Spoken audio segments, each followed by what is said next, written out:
2 years ago, a demon-possessed woman showed up at my house in the middle of the night. And here's the story of how I gave her a ride to the gas station.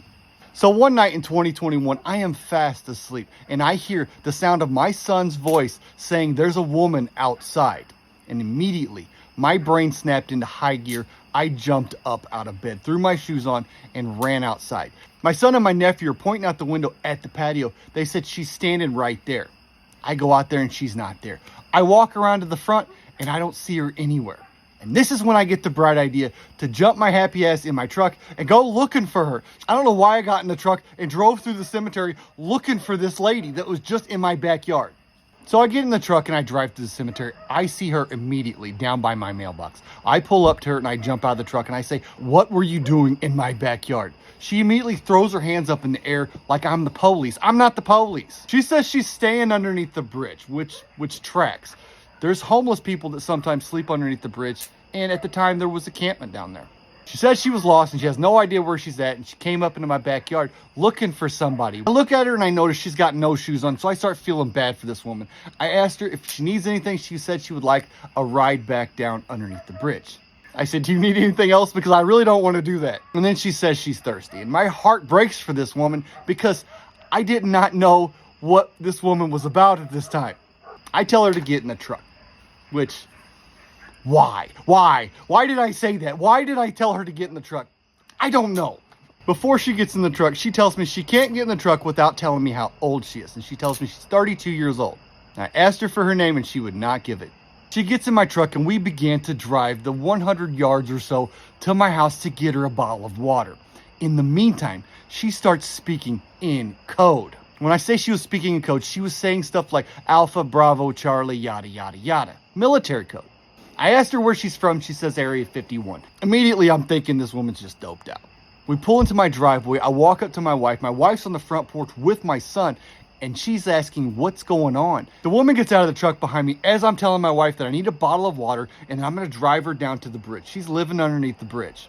I turn around to hand the lady the bottle of water, and she's got her hands in the air again looking at Amber. She wouldn't come anywhere near the front porch of my house. She also would not accept the bottle of water from her, no matter how much I tried to give it to her.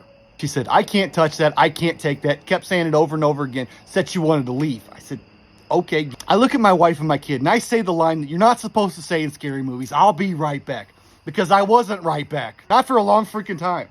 The bridge that they were staying under was just about 500 yards away. I figured in and out, no big deal. We get halfway through the cemetery again, and she starts talking in code again. Alpha, Bravo, Charlie, Tango, Foxtrot, all this stuff, right? And I'm like, this chick is crazy. I get her down to the bridge, thankful that she's going to be out of my truck and out of my life. And she tells me that I need to go down there with her. And I said, why? Why do I need to go down there with you? I'm not going down there with you.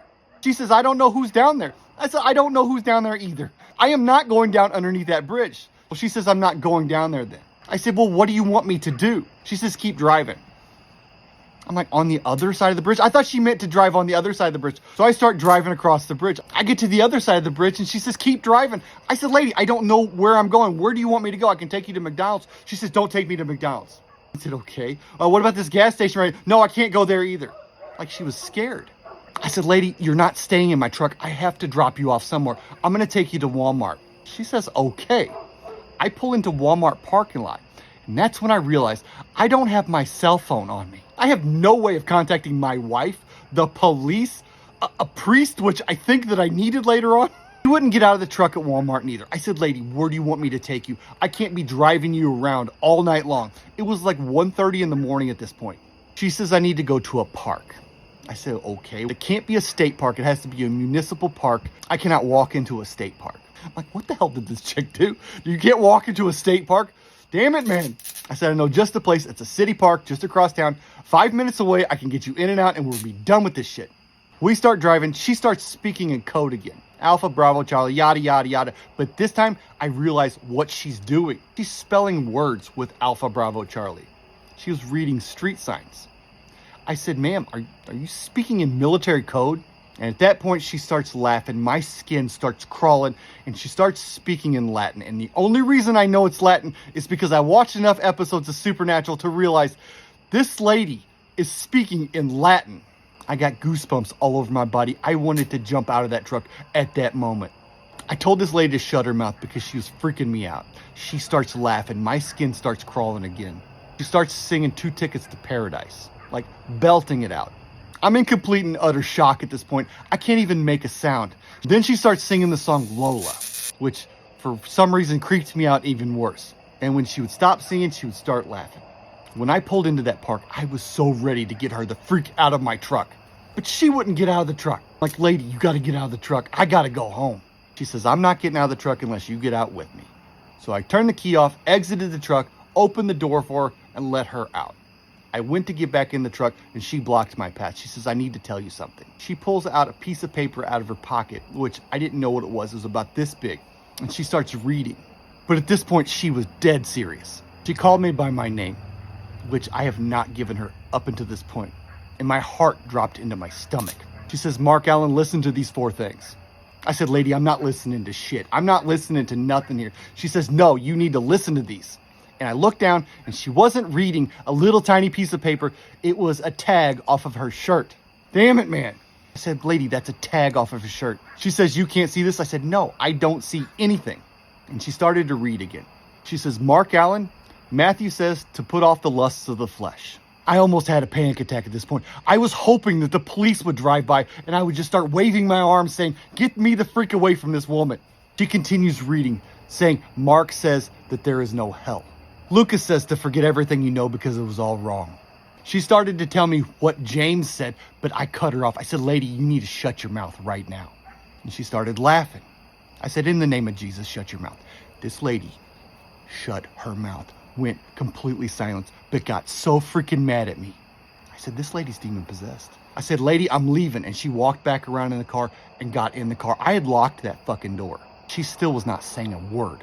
I wanted to call the police. I wanted to call somebody, but I had left my damn cell phone at the house. How could you leave your cell phone? I was so mad at myself. So I did the only thing I could think of to do. I said, I'm just going to go find a cop. I'm going to go find a cop, and I'm just going to leave her with the cop. I get in the truck, and I start driving. The lady would not talk. I said, ma'am, where do you want me to take you? She still wouldn't talk. I said, man, you can talk to me. She started talking at that point. But instead of telling me where she wanted me to go, she starts talking about Lazarus from the Bible. She said that Lazarus was the firstborn of the dead. And that since Lazarus rose from the dead, that made what Jesus did not matter. And she starts laughing. She starts laughing, and then she starts singing. She's singing Achy Breaky Heart. The whole time she's singing it, I'm looking for a cop anywhere. I said, ma'am, I am done with you. This is no longer a game. I'm going to drop you off at the police station. And at that point, she tells me she wants to be dropped off at Parkway West. I said, I'm not driving to St. Louis. She says, no, the gas station. I said, the gas station?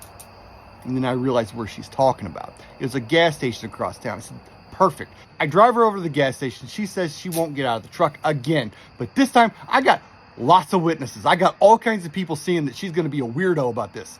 I said, ma'am, get the freak out of my truck. She says, no, not unless you open the door for me. So I said, fine, I'll open the door for you. I get out of the truck. I go around to her side of the car. I open the door for her, and she holds out her hand, and she says, like a lady, please. I did not want to do this. I grabbed her hand, helped her out of the truck, gave her a little twirl. I said, now get the fuck away from me. And of course, she says, just one more thing. Like she's freaking Columbo or something. I start looking around the gas station. There's people milling about everywhere. They're watching to see what the hell's going on. She says, just one more thing.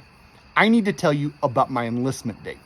I said, fine. Tell me about your enlistment date. She said she was in the Marines earlier, but that she was 32 years old.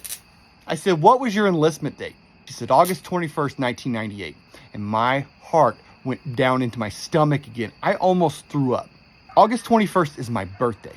And August 21st, 1998, I had just turned 19 years old. I said, how do you know that date?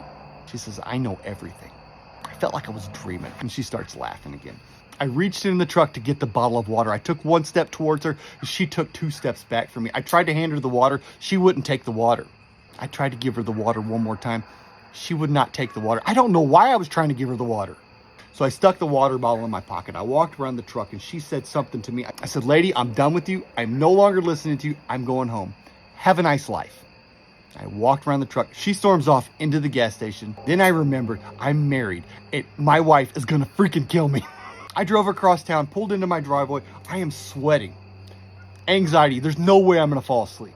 My wife was super fucking mad. She was so mad. This is still one of the scariest encounters I've ever experienced in my entire life. I tell my wife the whole story, and I got to the song part, and then I realized the songs. She was singing me the songs. 2 Tickets to Paradise. One for me, one for her. The song Lola was about a man meeting a woman. And the last song, Achy Breaky Heart, I'm like, what was she trying to tell me? The woman spoke in Latin. The woman spoke in code. She told me she was 32 years old. She told me she was in the Marines. She told me her enlistment date was 1998. She was 12 years old in 1998. What did she enlist herself into in 1998? Why am I telling the story again? I feel like I need to. I don't know why. Tell me you don't believe me. I don't care. Damn it, man.